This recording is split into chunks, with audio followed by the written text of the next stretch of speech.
I'm Haruna Iddrisu. So a few questions. We go to the polls in December and we have to elect a president. Now, what will be the issues Haruna Iddrisu will be voting on? Oh, the issue has to do with the cost of living, really, and the unemployment rate that we are battling with. Those are going to be major. And then corruption. How are the people we are voting for in office taking care of the public purse, such that whatever contribution that you are doing in terms of tax, you know that the purse is secured and money will not be thrown left, right, and center. So for you, the most important issues are the cost of living and corruption. Okay. Unemployment. Unemployment as well. Okay. So what would you expect a new government or the government to do differently? I would want to see a government that would focus so much in tackling unemployment. For now, we have an Unemployed Graduates Association. It tells you the stage or the level at which unemployment have gone, to the extent that associations are being formed.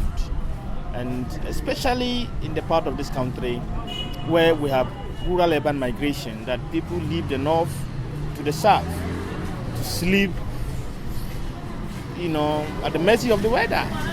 And that is not too good for us in the north.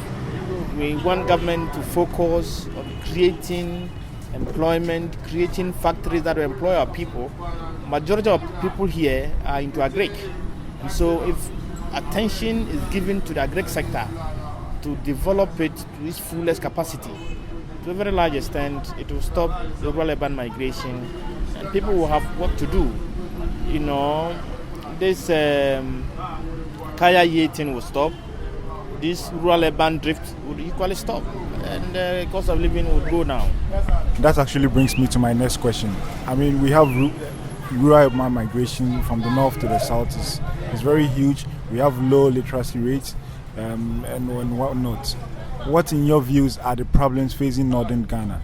The main problems which northern Ghana faces and needs to be addressed?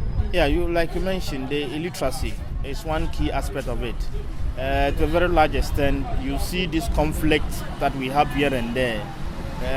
To some extent, also to do with the literacy level that we have, and unemployment rate. That because if people are busy working, nobody would want to go and attack the other over a piece of land that will all die and leave behind. So if these issues are tackled, I think it will help us. Then another major issue that we are faced with in the north is our roads. The people farm and then they harvest and they are left there to get rot because the roads are no more trouble.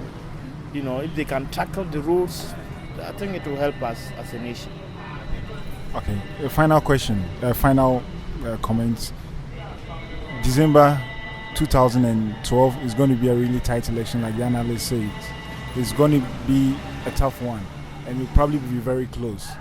Now, we want you to give a peace message or a message to our viewers out there. Yeah, I think that we need peace as a country because Ghana is the only country we have, and we don't want to become refugees elsewhere. Whatever that the issues are, let's dialogue. Let's sit down and talk instead of using arms. When we talk, I believe that the understanding would come and everybody would have peace and the country would move on to where we want Ghana to be. Thank you very much, Harry. Thank you.